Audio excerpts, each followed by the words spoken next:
ఇంకా నీ ముఖం చూసే ఊరుకుంటున్నాను ఒకలా. మర్యాదగా వాడిని ఇక్కడి నుంచి వెళ్ళిపోమని చెప్పు. అదేంటండి, వాళ్ళకి ఇంకేం ప్రాబ్లం రాదు, నన్ను నమ్మండి. దాని ముఖం చూడటమే పాపం. ఆంటీ కోపడకుండా ఒకసారి వినండి. నీకేం తెలీదా ఆద్యా? ఇంకా ఇక్కడే నుంచున్నారే, వాళ్ళని ఎక్కడో చోటుకెళ్ళి చావమను. అరే, కలిసి బతుకుదాం అనుకుంటే చచ్చిపోమంటారేంటండి? మాట్లాడుతుంటే మధ్యలోకి వస్తున్నావు. అసలు ఎవరు నువ్వు? నీకేం సంబంధం? నీకు నాకు సంబంధం ఉంది కదా. నేను మీ కూతుర్నే కదా. ఏం తెలుసు నా గురించి నీకు మీ ఆయనకి? ప్రవళిక, నిజంగానే ఏం తెలీదా ఆంటీ?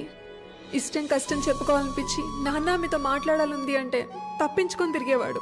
ఎక్కడ ఏం అడుగుతానో ఏం చెప్తానో అని. ఇక ఈవిడ మైండ్ సెట్కి తగినట్టుగానే నేను ఉండాలి.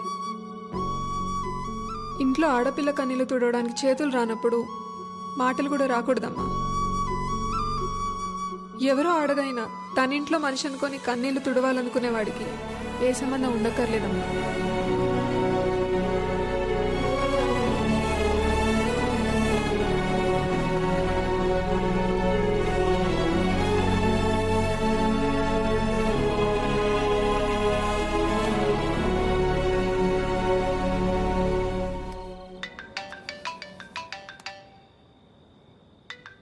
చెప్పండి. ఏం చేస్తున్నావు? ఏం లేదండి, నాకు బాగా ఇష్టమైన మీ దగ్గర ఒకటి ఉండిపోయింది. అది ఎప్పుడు తిరిగిస్తారా అని ఆలోచిస్తున్నా. అవునా? ఏంటది? నిద్ర అండి, నిద్ర. రేపు పొద్దున మా అమ్మ బ్రేక్ఫాస్ట్కి రమ్మంది. ఏ? ప్రవళిక విషయంలో హెల్ప్ చేసావు కదా, అందుకే. అయితే టిఫిన్ పెట్టి 1000 నోట్ 10 ఇచ్చి పంపించేస్తారా? ఏం సార్, సరిపోదా? మీరేమంటే అది తప్పదు కదా, పెద్దోళ్ళు.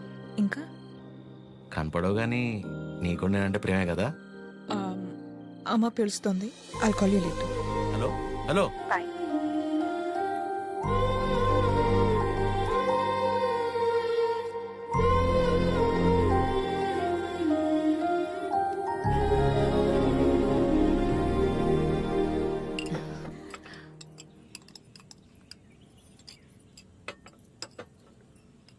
ఏదున్నా ఫ్యాక్టరీలో మాట్లాడి అట్నుంచటే పంపించేస్తాను తప్ప ఇంటిదాకా ఎవరైనా రావటం చాలా రేర్.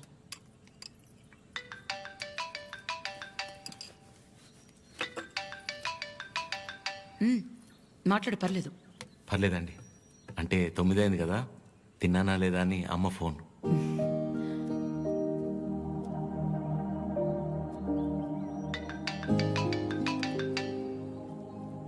పద్మమ్మ సేమ్, తిన్నానా లేదా అని. ఇంట్లో నేను ఒక్కనే మగ పిల్లాన్ని, అందుకే చిన్నప్పటి నుంచి వాళ్ళకన్నీ నేనే. ఒకసారి రమ్మని చెప్పు మీ ఇంట్లో వాళ్ళని.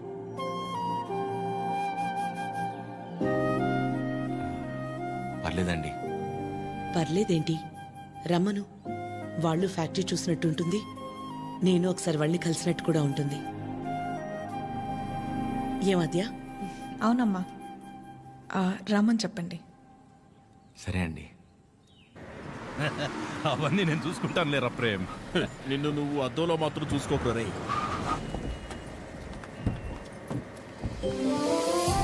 చిరు, ఎలా ఉన్నావురా? బాగున్నామా? నువ్వు లేకుండా ఇంట్లో ఏం తోచట్లేదు.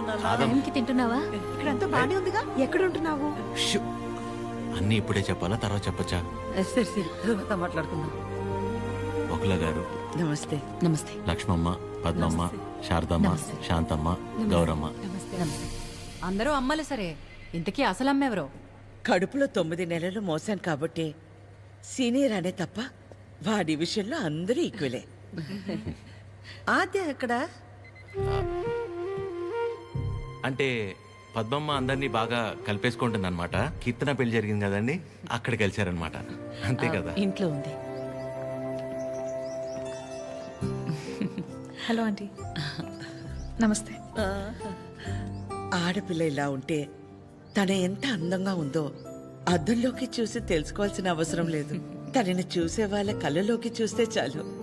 నా దిష్టే తగిలేలా ఉంది. ఆద్య, నీకోసం పనీర్ జిలేబీ. డబ్బా ఇవ్వకపోయినా పర్లేదు, మొత్తం తినేసాయి.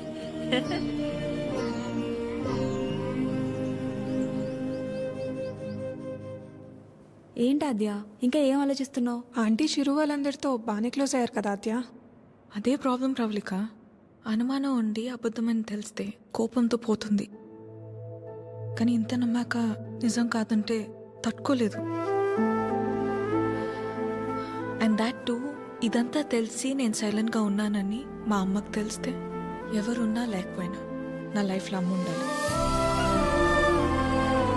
ఎవరి ద్వారానో ఈ విషయం ఆంటీకి తెలిసే కంటే నీ అంతటి నువ్వే వెళ్ళి చెప్పడం కరెక్ట్ ఆద్య.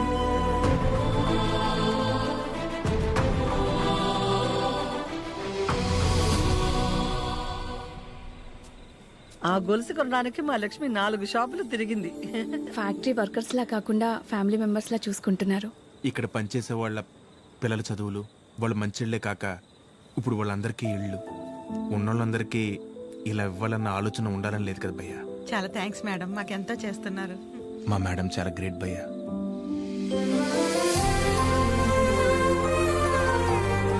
సరే సరే, రే ప్రేమ్, ఫుడ్ ఐటమ్స్ లో ఏం బాగున్నాయి రా? అన్నిటికంటే నువ్వు రా అన్నది బాగుందిరా. కూర్చోండి ఆంటీ.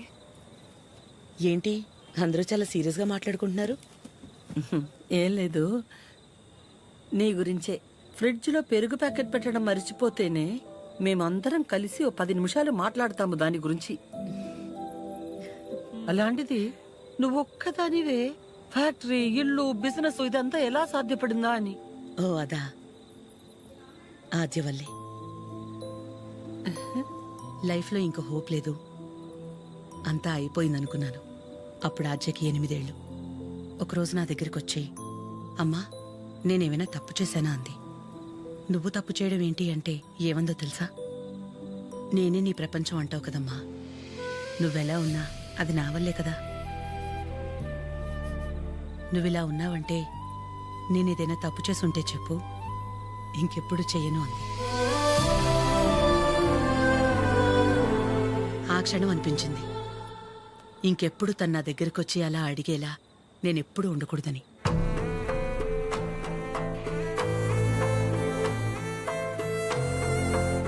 అందరిలా నా కూతురు కాదన్న నమ్మకమే నా బలం.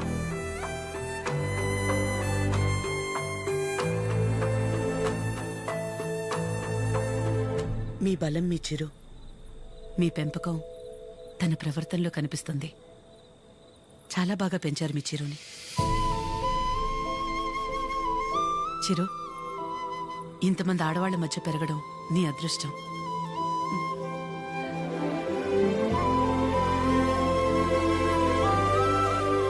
ఆస్తులు అంతస్తులు ఎవరైనా ఎలాగైనా సంపాదిస్తారు, కానీ ఓ ఆడదాని దగ్గర నమ్మకం సంపాదించాలంటే క్యారెక్టర్ ఉండాలి. ఎలాంటి పరిస్థితుల్లోనూ ఏ కారణం చేత నీ వల్ల వాళ్ళకి ఏమచ్చా రానివ్వకు.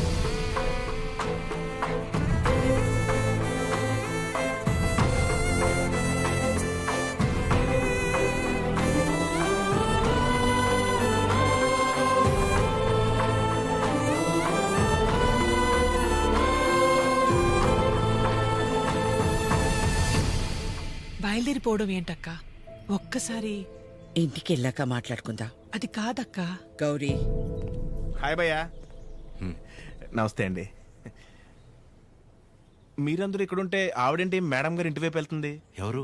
మన పద్మం గారు. వకలా, ఈ నవ్వు మీ ముఖం మీద ఎప్పుడు అలాగే ఉంటుందా? ఆ, మొదట్లో నేను అందరిలాగే ఉండేదాన్ని వకలా. మన కడుపులో ఒకరు పుడితే గాని ఆడదాని జీవితం పరిపూర్ణత చెందదు కదా. పిల్లలు లేరు అనే మాట చెవిలో పడి పడి నెమ్మదిగా నవ్వు అనేదే పోయింది. పోయేదాకా ఇక అంతే అనుకున్నాను. మా చిరంజీవి పుట్టగానే అలాగే తీసుకొచ్చి మొట్టమొదటిగా నా చేతుల్లో పెట్టారు. ఆ క్షణం ఎక్కడి నుంచి వచ్చిందో ఆ నవ్వు అలాగే ఉండిపోయింది. ఈ నవ్వు నాది కాదు, వాడిది.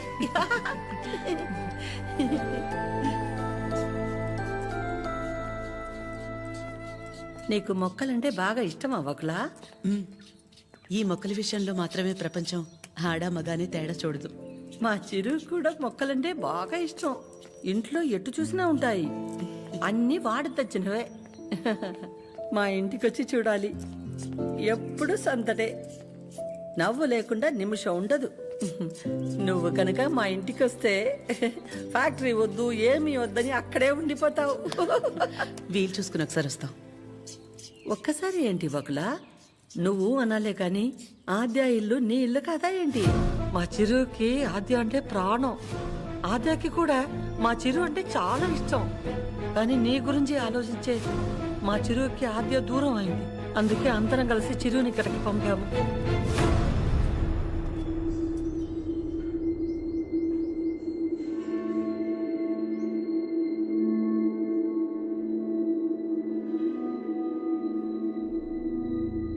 విన్నావుగా వకుల, వాడు వచ్చినప్పుడే చెప్పాను వద్దు, ఏదో తేడాగా ఉంది అని. నా కళ్ళకు అందరూ అలాగే కనపడతారన్నావు. ఇప్పుడు చూడు, నా కళ్ళకు కనిపించింది నిజమైందిగా. సరిత గారు మాట్లాడకు. మీరు ఆడాళ్లేగా. సాటి ఆడదాన్ని మోసం చేయడానికి మనసెలా ఒప్పింది? అసలు నిన్ను తన్నాలే పట్టుకుని. అమ్మా నువ్వు నోర్మే. ఏంటి అద్యా ఇది? వాళ్ళంటే ముక్కు మొహం తెలియని వాళ్ళు. మీ అమ్మ గురించి పూర్తిగా తెలిసిందానివి నువ్వే ఇలా చేస్తే ఎలా? తనకున్న ఒకే ఒక్క నమ్మకం నువ్వు అందరిలాగానే అనిపించావు కదా. అయినా మిమ్మల్ని అనాలి. ఏం పెంపకమో ఏమో. పెంపకం గురించి ఎందుకండి? ఏ అంత రోషం పొడుచుకొచ్చింది? చేసే ముందుండాలి. ఎందుకు అలా మాట్లాడుతున్నారు? ఇంకా మాట్లాడుతున్నాను, సంతోషించండి. అక్క ఇదంతా మనకు అవసరం, పద వెళ్దాం. ఇంకా నుంచున్నారే, పదండి. సిగ్గుండాలి. అమ్మా ఆగమ్మా, ఏ ఏ ఆగు. నువ్వు అరిచి గోల చేసేంత ఘోరం ఏం జరిగిపోలేదు ఇక్కడ. ప్రేమించిన అమ్మాయి కోసం వచ్చాడు, అంతేగాని ఎవరినైనా మోసం చేశాడా? ఎవరితోనైనా తప్పుగా ప్రవర్తించాడా? తప్పుగా చూపైనా చూశాడా? వాడికిడికి రావడం వల్ల ఎవరికైనా మంచి జరుగుంటుంది తప్ప నష్టం ఏం జరగలేదు. వకుల, పిల్లలిద్దరూ మన ఇష్టాలకు గౌరవం ఇచ్చి మన సంతోషం గురించి ఆలోచిస్తున్నారు. ఒక్కసారి వాళ్ళ ఇష్టం గురించే ఆలోచించడంలో తప్పే ఉంది.